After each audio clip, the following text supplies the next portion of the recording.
오세훈 씨로 이제 넘어가 보죠. 저희가 사실은 중앙지검으로 넘어와서부터 오세훈 씨 그 관련 참고인 조사를 정말 밀도 있게 받았고 사실 중앙지검에서 그 담당 검사님이 마침표만 찍으면 된다라고 해서 맞습니다. 약간 네. 방심을 하고 있었잖아요. 네네네. 근데 기소가 이제야 됐고 그리고 이제 와서 그렇게 미뤄진 기소임에도 불구하고 오세훈 서울시장은 6개월 뒤로 미뤄달라고 하는데 여기서 어떻게 생각하십니까? 본인이 서울시장에 당선될 거라고 약간 착각을 하고 있는 것 같거든요.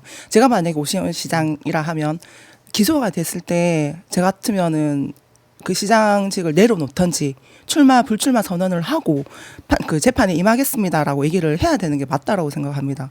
그 시장 자리가 욕심이 나서 지금 그걸 유지하기 위해서 지금 이렇게 얘기를 하고 있는 것 같거든요. 비교가 돼요. 어떤 장관님은 아직 기소가 아니라 수사가 시작됐는데도 그쵸, 불구하고 네. 그 부처에 폐를 끼칠까봐 장관직을 던지는 분이 있는가 하면 그 시장직을 한 번 더 하겠다고 재판을 맞습니다. 미뤄달라는 네. 사람도 있네요. 그 정치부 기자 입장에서는 6개월 도를 미룬다고 하여 그 오세훈 시장에게 승산이 좀 있을까요? 일단은 아까도 얘기가 좀 나왔긴 나왔습니다만 공천이 가장 큰 문제여서 그쵸. 일단 맞습니다. 그 산부터 넘어야 되는 게 맞는 것 같고요. 네, 6개월이라고 지방선거 넘긴다고 해서 뭐가 달라질까요? 글쎄요, 잘은 모르겠습니다. 네, 너무 정치적 계산법에 의한 그런 요구가 아닌가 여겨지는데요. 저는 강인경 국장님께 나오신 김에 네. 좀 여쭤보고 싶은 게 있었어요. 네네. 공익 제보자시잖아요. 네, 그렇습니다. 제보 전후의 삶은 많이 바뀌었을 것이고, 그리고 이 제보의 시점으로부터 현재까지도 또 시간이 많이 흘렀죠. 네. 어떤 부분이 가장 큰 변화인가요? 였던가요? 일단 제 개인 생활이 없어졌다는 거, 그리고 제가 어디를 다니더라도 예전처럼 편안하게 다닐 수 없다는 거, 그렇습니다. 이게 저희가 서울에서 같이 뭐 서울경찰청 조사를 받거나 이럴 때만 그럴 때인 경우에는 좀 응원해 주시는 분이 많은데 아무래도 창원의 그 부산 서부나 그쵸. 창원을 연구로 잡고 있기 때문에 거기에 재판을 가기만 하더라도 그 서울과는 분위기가 많이 다릅니다. 그러니까 서울에서는 응원하는 모습이 좀 더 많다고 그쵸. 하다면 경남 창원이나 가는. 경남으로 내려가는 순간 바로 욕설부터 나와요.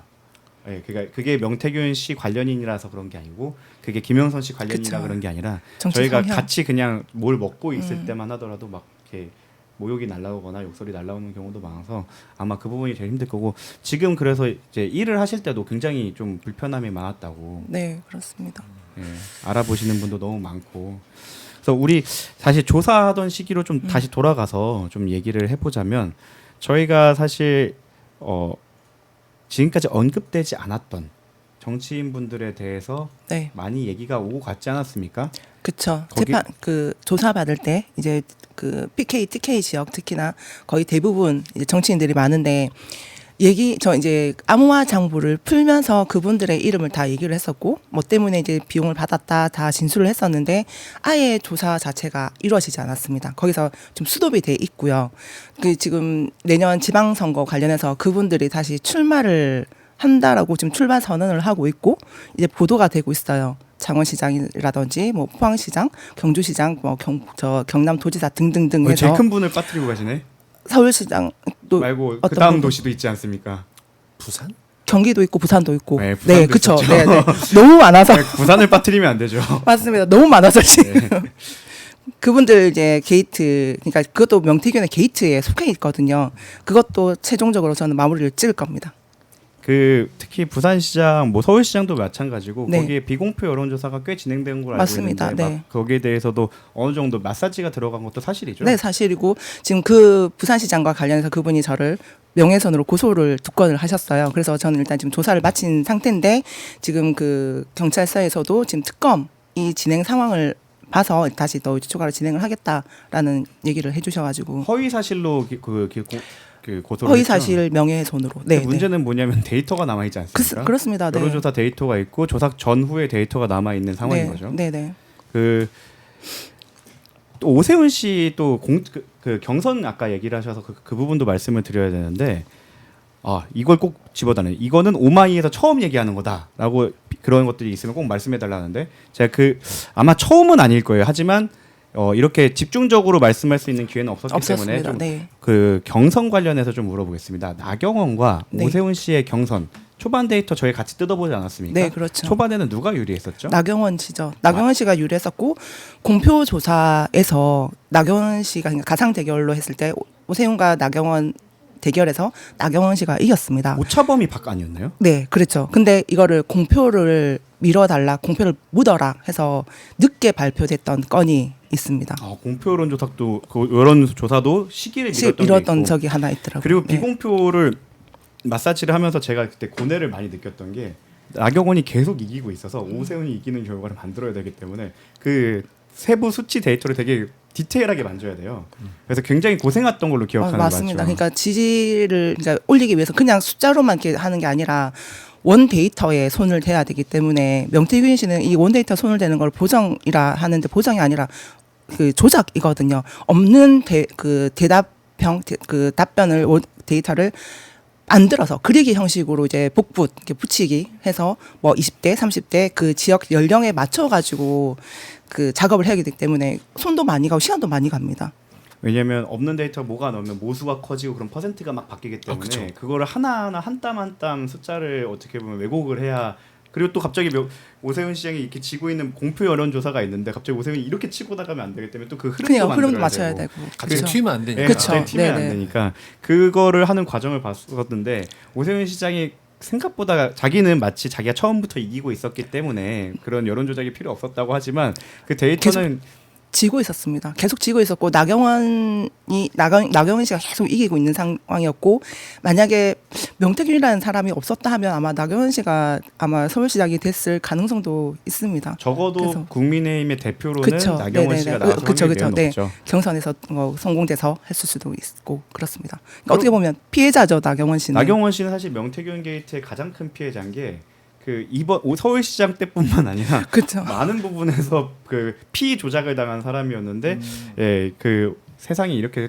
지금은 또 다시 오세훈 대 나경원이 돼갖고 네. 나경원이 이제 경선 룰을 바꿔가면서까지 서울시장을 따가려는 모습이죠. 네네. 그 한 번 더 얘기를 하자고 하면 그 이렇게 조작이 있었던 게 꼭 서울만은 아니지 않습니까? 부산의 경우에는 또 어떻게 방식으로 좀 마사지가 들어갔었나요? 거의 비슷한 방식으로 조작이 이루어집니다. 이제 그 표본 숫자 업데이트 그러니까 뻥튀기라든지 그 이제 해당되는 사람의 이제 상승세를 하기 위해서 그 사람을 지지했던 층을 조금 더 이제 부풀리기 형식으로 해서 조작을 했던 거죠. 예를 들어서 오세훈 같은 경우는 여성층의 지지가 좀 있었거든요. 젊은 여성층이 나경원에 비해서 많았기 때문에 젊은 여성층이 만약에 100명이 응답을 했다면 그걸 200명, 300명을 늘려버리면 전체 표본에서 오세훈 지지가 올라가는 걸로 바뀌는 그런 네, 방식을 그렇습니다. 말씀하시는 네, 거죠? 맞습니다.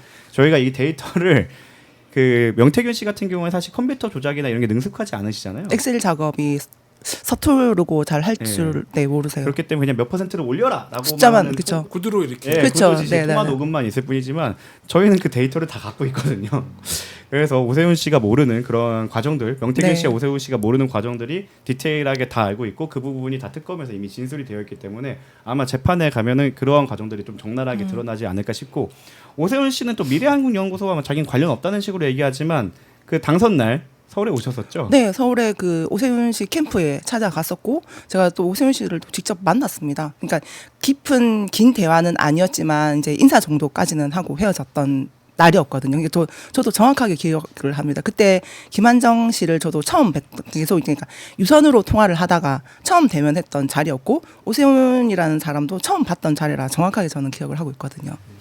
그때 당시 김태열 소장, 그 김영선 씨 네네. 그리고 강희경 씨가 같이 위로 올라갔고 김한정 씨하고 네, 김한정 씨랑 같이 네네. 올라갔고 네네. 그리고 명태균 씨는 그때 1층에서 기다리면서 또 다른 일을 꾸미고 다른 있었죠. 사람을 만나기로 돼 있다 하면서 올라가진 않았어요. 그리고 이제 오세훈 시장을 만나고 내려왔을 때 그 인도에 강철원 씨가 있어서 그분하고도 인사를 했었고 그렇습니다. 그리고 오세훈 씨는 자꾸 그 자기가 명태균을 만난 횟수를 줄이고 있는데 명태균 씨가 비행기를 스스로 발권을 잘 못해요.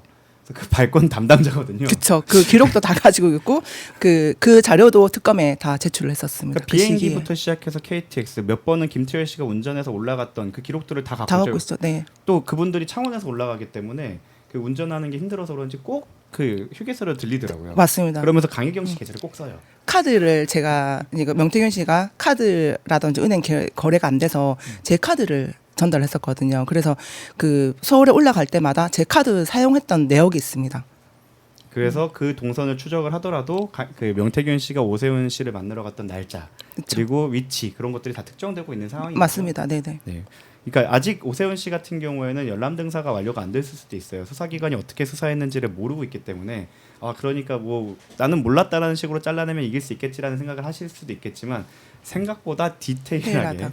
들어가 있다는 점을 말씀드리고 싶고 이게 비단 명태균 씨만 있었진 않았을 거예요. 창원의 명태균인 거고 그 사람이 그쵸, 네. 김건희라는 줄을 잡아서 그런 거지 사실 아직도 횡행하고 있는 비공표 여론조사를 조작하는 행위는 엄청 많을 거란 말입니다. 그렇죠. 이에 대해서도 사실 여전히 그런 얘기가 많이 돌고 있죠. 네, 이제 선거철만 되면 나타나는 브로커들이 엄청 많습니다. 특히나 뭐 이제 경남권, 일단 제가 알고 있는 경남권, 경북권에도 그리고 제2의 명태균이 있다는 얘기를 많이 들었기 때문에 그리고 또 저도 봤던 분이 또 계셔가지고 무조건 이 이제 그러니까 이 건 게이트 관련해 가지고 브로커들을 없앤다는 거는 있을 수는 없겠지만 그래도 이제 뭐 불법 여론조사 조작이라든지 이런 이제 제2의 명태균이 생기는 거를 조금 방지를 해야 되겠죠. 네, 지금까지 강혜경 씨였는데 지금까지 소회나 하고 싶은 말. 네. 네, 제가 진행을 너무 빨리 해서 좀 길게 해주셨으면 좋겠습니다. 제가 단답형이 일단 지금 2차 특검이 출범이 된다 하는데 지금 거기 안에 14건의 사건들이 들어가 있다 하더라고요. 근데 거기에 이제 명태균 게이트가 하나인데 지금 김건희 특검에서도 종지부를 찍지 못했어요. 지금 겨우겨우 지금 이제 마무리가 되어 가고 있는데 2차 특검만으로 명태균 게이트가 마무리 안 된다고 보거든요. 그래서 명태균 게이트를 별도로 하나 만들어서 깨끗하게 정리를 하고 갔으면 좋겠습니다. 지금 연관된 그 정치인들이 꽤 많이 있지 않습니까? 사실 네. 제가 볼 땐 2자릿수가 넘어가는 걸로 맞습니다. 아는데 네. 거기에 대해서 지금 전부 다 조사를 받으신 건 아니잖아요. 아니죠. 그러니까 암호 장부를 풀면서 그분들이 이랬고 저랬고 이래서 돈을 받았습니다라는 저는 이제 얘기를 했지만 그분들에 관련해 가지고 조사가 이루어진 건 하나도 없습니다.